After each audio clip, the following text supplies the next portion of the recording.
This is an excerpt from the book by Ajahn Dhammadharo on keeping the breath in mind and lessons in samadhi. When the body feels well, the mind can settle down and rest.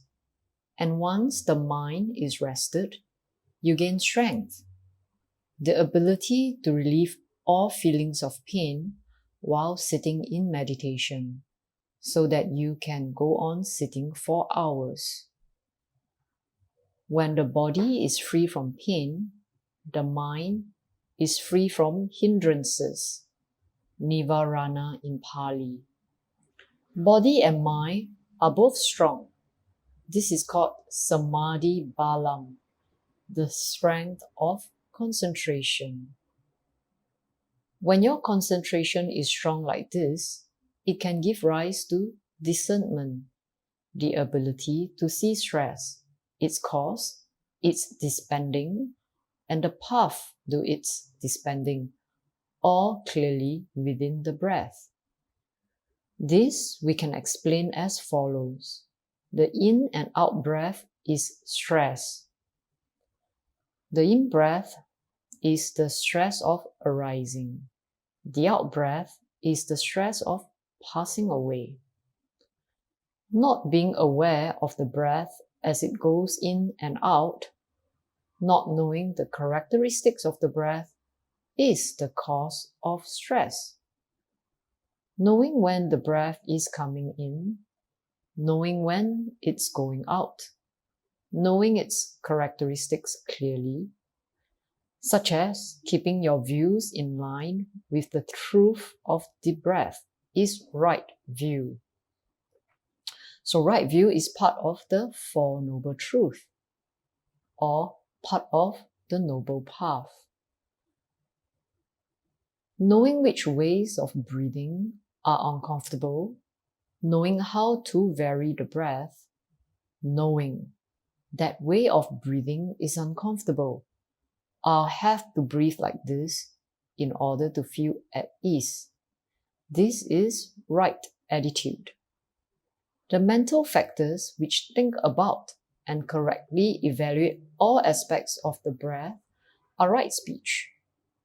Knowing various ways of improving the breath, breathing, for example, in long and out long, in short and out short, in short and out long, in long and out short, until you come across the breath most comfortable for you.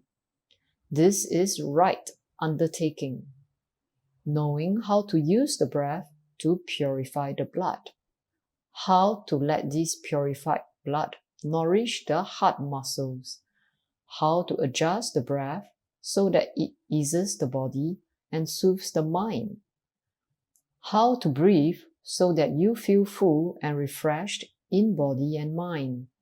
This is right livelihood. Trying to adjust the breath until it soothes the body and mind, and to keep trying as long as you aren't fully at ease, is right effort.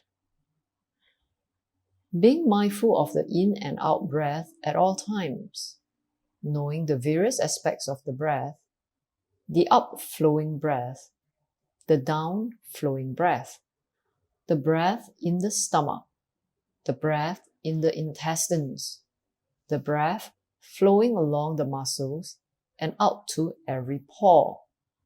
Keeping track of these things with every in and out breath. This is right reference. A mind intent only on issues related to the breath, not pulling any other objects in to interfere until the breath is refined, giving rise to fixed absorption and then liberating insight. This is right concentration. To think of the breath is termed vitakka, directed thought. To adjust the breath and let it spread is called vichara, evaluation. When all aspects of the breath flow freely throughout the body, you feel full and refreshed in body and mind. This is called piti, or rapture, or some people call it delight.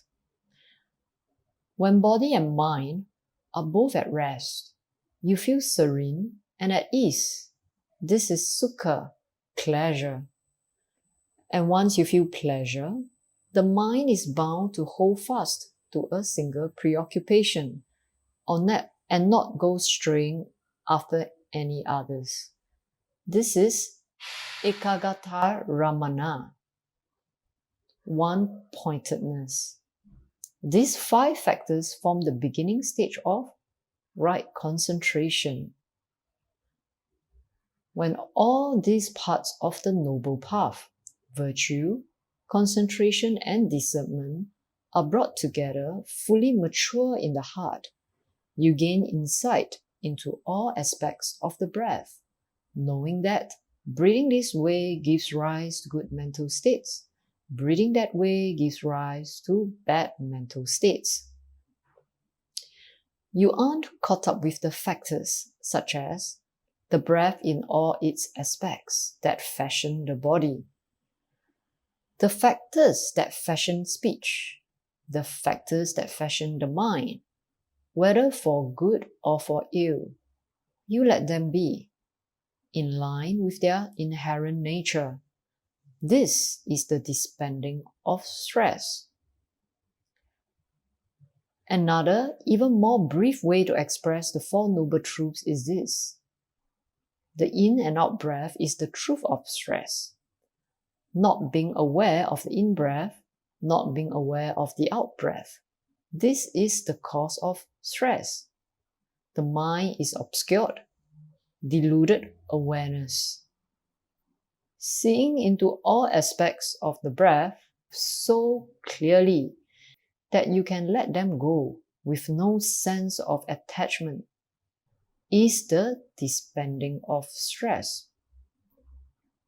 Being constantly mindful and aware of all aspects of the breath is the path to the disbanding of stress. When you can do this, you can say that you are correctly following the path of breath meditation. Your awareness is unobscured. You have the skill to know all 4 noble truths clearly.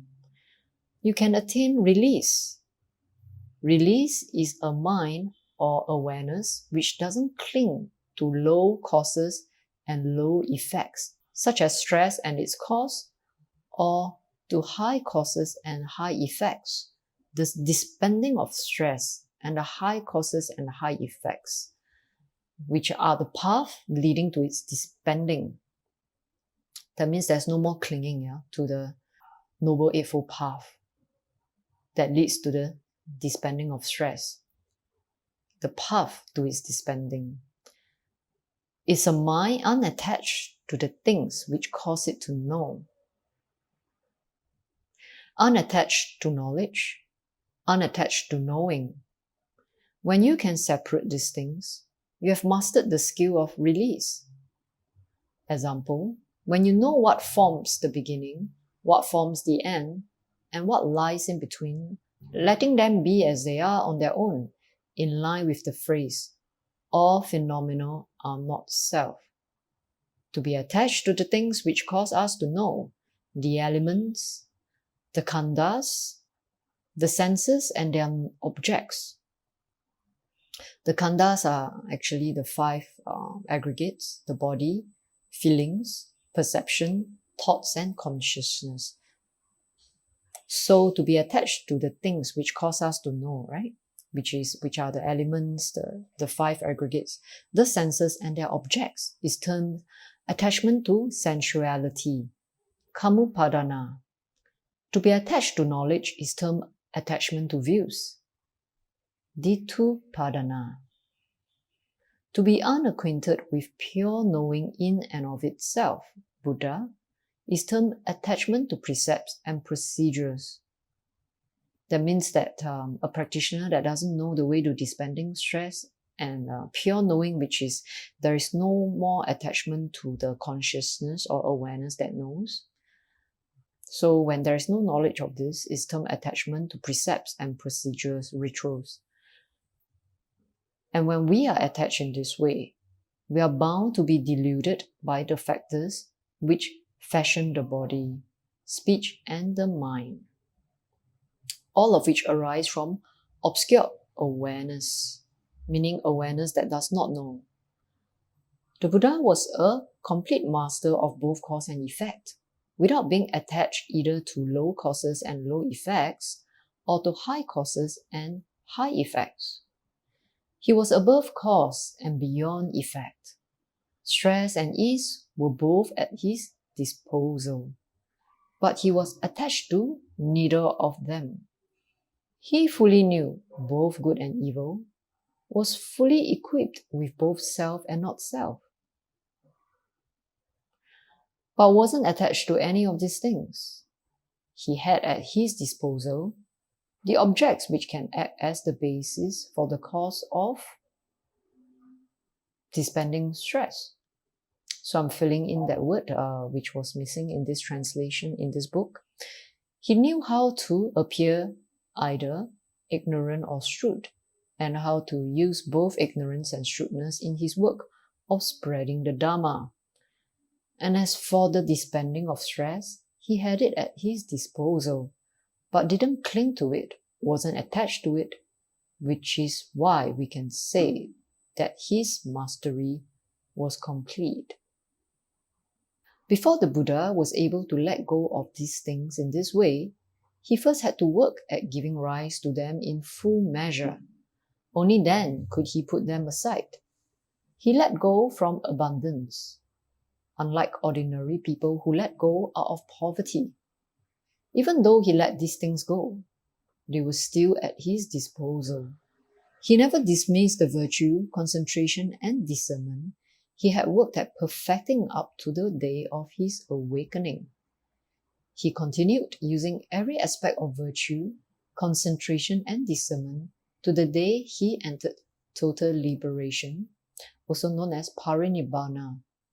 Even the moment he was about to enter nibbana, he was practicing his full command of concentration. So his total liberation occurred when he was between the physical and non-physical levels of jhana, which is a form of absorption. So we shouldn't dismiss virtue, concentration, and discernment. Some people won't observe the precepts because they're afraid of getting tied to them. Some people won't practice concentration because they're afraid of becoming ignorant or going insane. The truth of the matter is that normally we're already ignorant and already insane, and that to practice centering the mind is what will end our ignorance and cure our insanity. Once we've trained ourselves properly, we'll give rise to pure discernment, like a cut jewel which gives off light by its very nature. This is what qualifies as true discernment. It arises for us individually and is termed pachatam. We can give rise to it, and only for ourselves. No one can know it but ourselves.